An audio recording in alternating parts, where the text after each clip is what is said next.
I'm riding into the Indian Mounds out here at Oakville, and I've been out here a time or two over the last several years. This is the Mounds where Indians, most of you know, but Indians always buried their folks with all their belongings, and just put it in these different areas. I know there's the Tuscaloosa Mounds.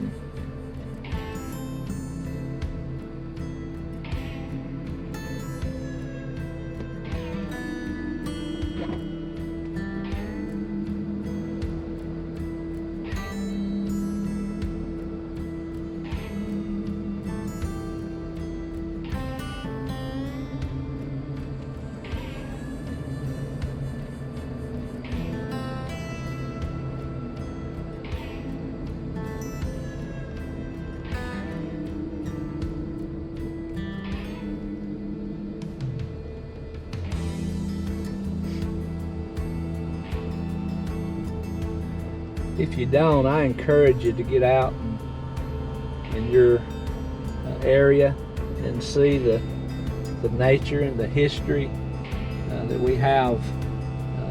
Obviously, we've entered into Lawrence County here at Oakville, probably less than 10 miles from Moulton if you continue down 157. But it's just a very short trek from Hartselle or Decatur, and even Coleman, to just come down here in this area and see what is here and what is offered. If you enjoy history, which I definitely do. And there's the mound off to the right.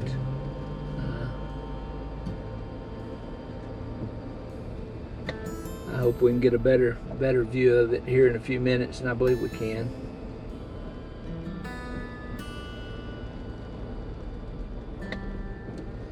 I know Teresa and I came by here a month or so ago, and it was still locked down. There was not a way to get up in here and see.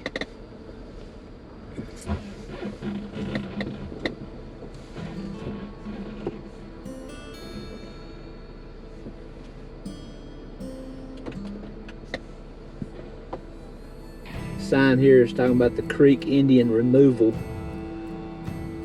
It says Black Warriors Path played a critical role as a route for creek removal. On December 19, 1835, some 511 Creek immigrants passed along the path through present-day Oakville Indian Mounds Park. In September 1836, a group of Creeks left Tallahassee in a wagon train of 45 wagons, 500 ponies, and 2,000 Indians. And this contingent followed along Black Warriors Path and passed through the present-day Oakville Indian Mounds Park on September 23rd of 1836. It's ironic that the route used by General John Coffey's army and Davy Crockett to defeat the Creeks was one of the same routes used in Creek Removal, Alabama, remains the home of many Creek Indians today.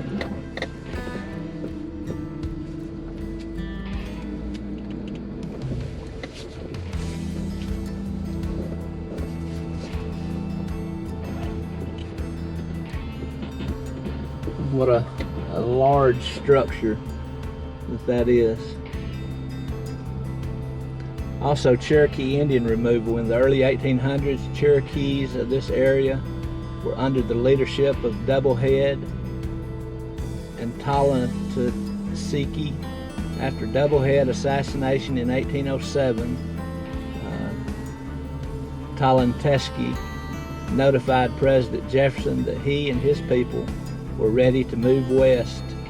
In 1808, Talantesky and 1,130 followers moved to present-day Dardanelle, Arkansas, and that band became known as Cherokee West, and later the old settlers, the Blue Water Town Creek Village, was the final Alabama home of both Cherokee leaders. Doublehead is supposedly buried in Butler Cemetery on Blue Water Creek in Lauderdale County. Alabama remains the home of many Cherokees today.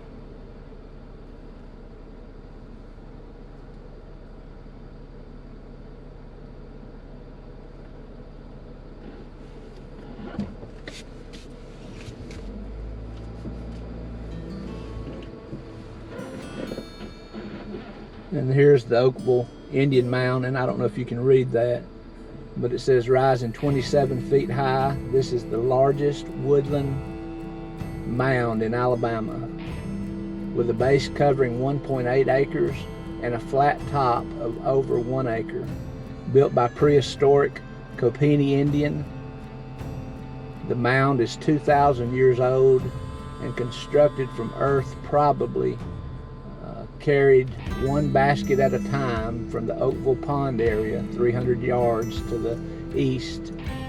The Copian name for their use of copper and galena were prolific mound builders, as shown by the remains of over 20 mounds in the surrounding area.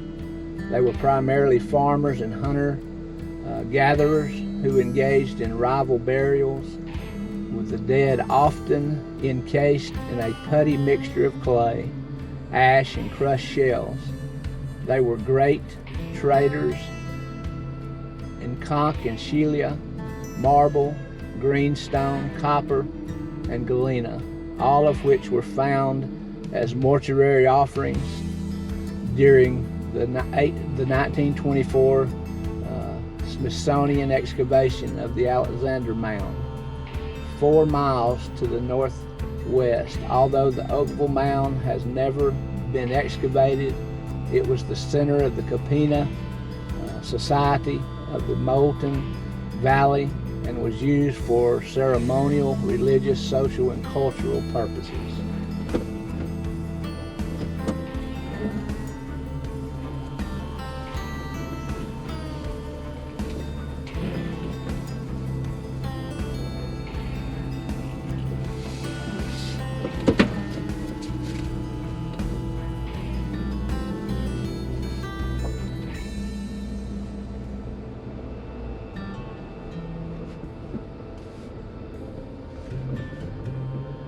I'm not sure I pronounced all those different names correctly, but you get the idea of what these Indians were capable of as far as their ability to build and create.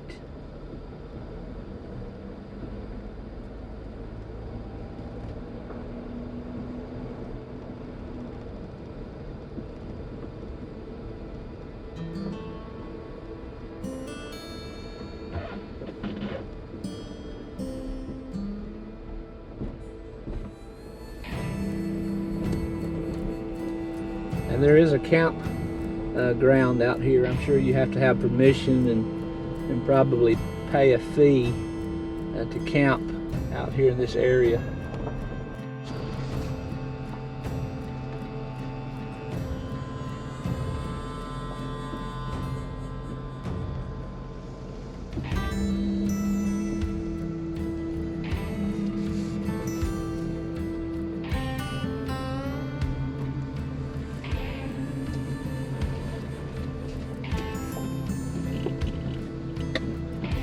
I don't know how well you can see that, but this is a Copina burial mound. It says Copina Indians built this mound with baskets of dirt some 2,000 years ago.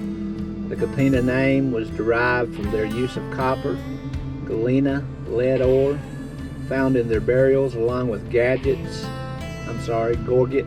and celts. The mound was a burial site with the dead encased in a plaster of clay covered with layers of soil. The many burial mounds within a few miles are evidence of an extensive cultural center. The perennial springs and fertile lands encircled by West Flint Creek contributed to a large population. The Copina Society flourished here for hundreds of years, and they raised a variety of domesticated crops.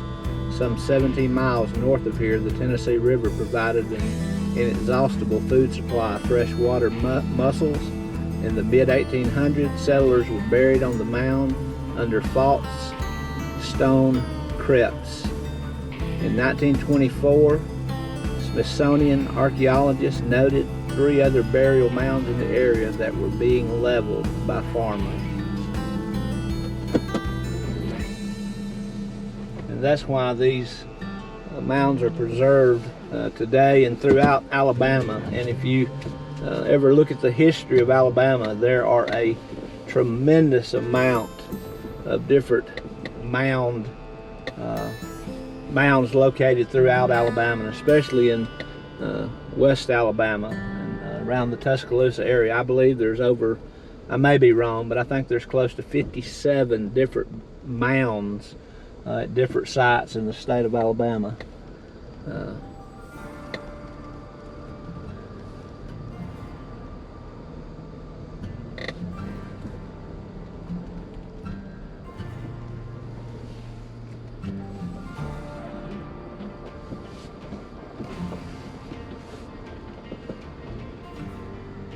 This sign here says 5 historic Indian tribes lived in this area.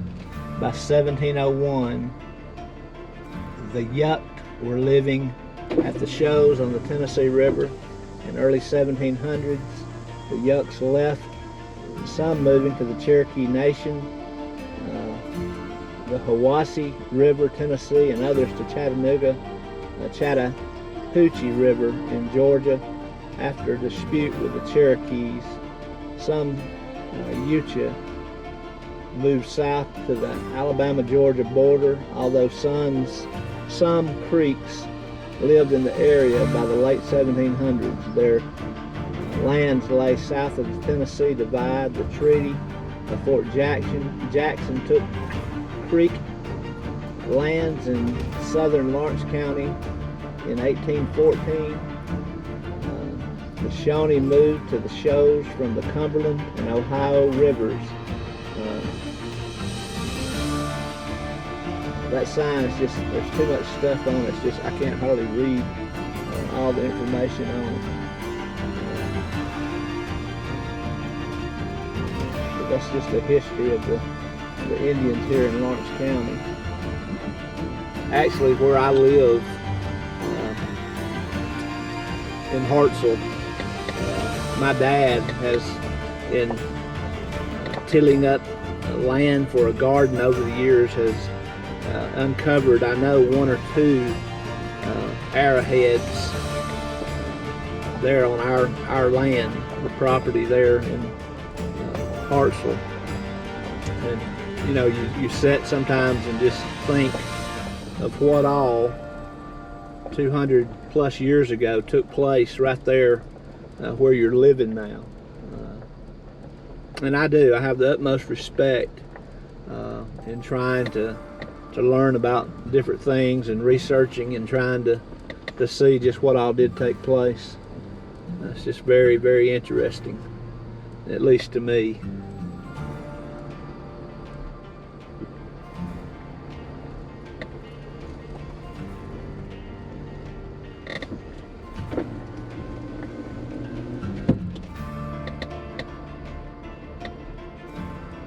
And there are several pretty large ponds on this area, and I have been out here before and seen people fishing.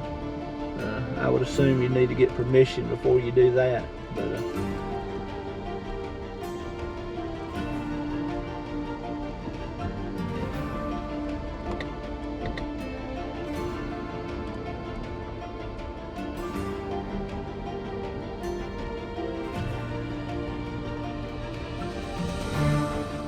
and I know they also have festivals out here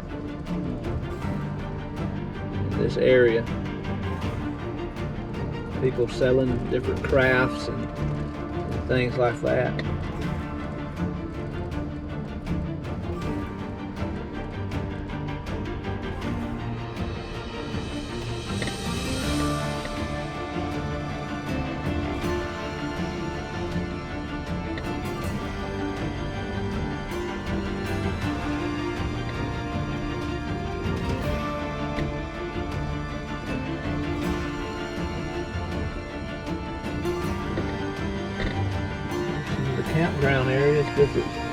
water hookups, electricity in some spaces.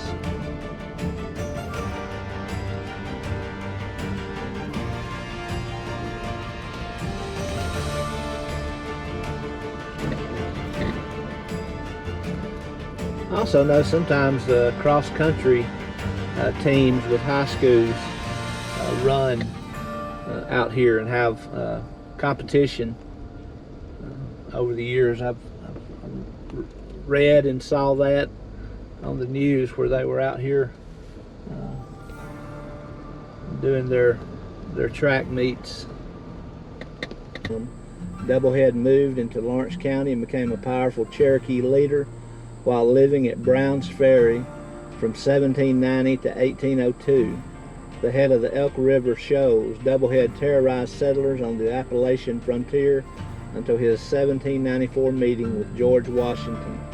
By treaty on 10 January 1786, most of Lawrence County became Chickasaw land. Doublehead was permitted to stay because of his daughters' marriages to Chickasaw Chief George Colbert. Learning of the wealth in cotton, Doublehead in 1802 petitioned the government for a keelboat, signed the 1805 treaty authorizing Gaines Trace, and negotiated the 1806 Cotton Gin Treaty. This treaty placed a cotton gin at Melton's Bluff and gave him a 99-year lease on Doublehead's reserve between Elk River and Cypress Creek. In partnership with John D. Chisholm, they leased their reserve to settlers on August the 9th of 1807, and Major Ridge, Alex Saunders, and John Rogers killed Doublehead either for control of the cotton trade or for his ceding of Indian lands.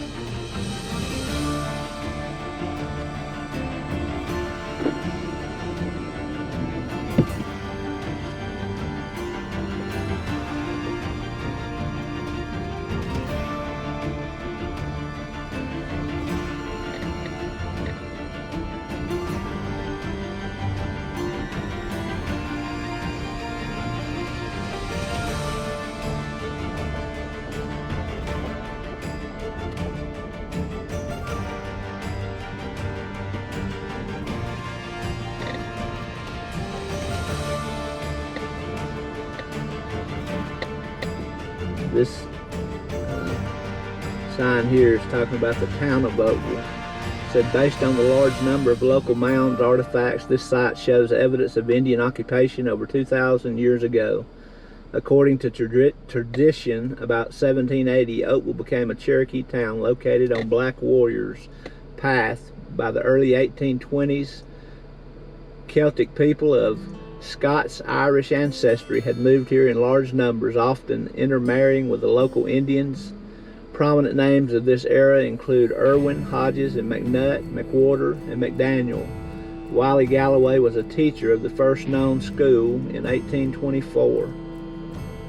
On 9 December 1833, the state legislature incorporated Oakville with town limits set a fourth of a mile in every direction from the spring in the public square. The town flourished and at various times had a post office, tan yard, tavern, a tavern inn, Oakville Female Academy in 1837, general stores and brass band. Some early store owners include G.W. McNutt's, Thomas Sparks, Fleming Hodges, and others. Judge Charles Gibson's hog pen on the natural drain of the public spring led to the waters backing up, becoming contaminated and causing the 1855 bloody flux epidemic. This gave Oakville the reputation as an unhealthy site and contributed to its gradual decline. The rising waters started the persistent legend that the town had sunk.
There's a museum that they have here on the property, and also do a lot of education with school kids there in that building, and also an office for information.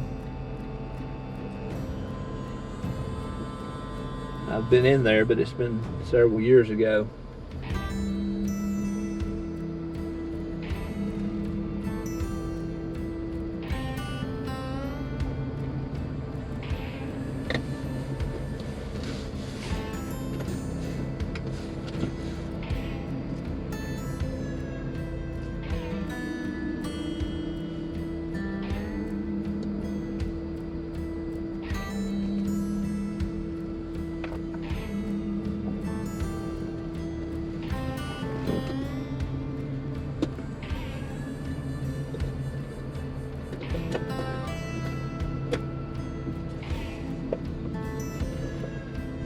I'm headed out. Of course, there again on the left is the mound that thought to be the largest Indian mound in existence.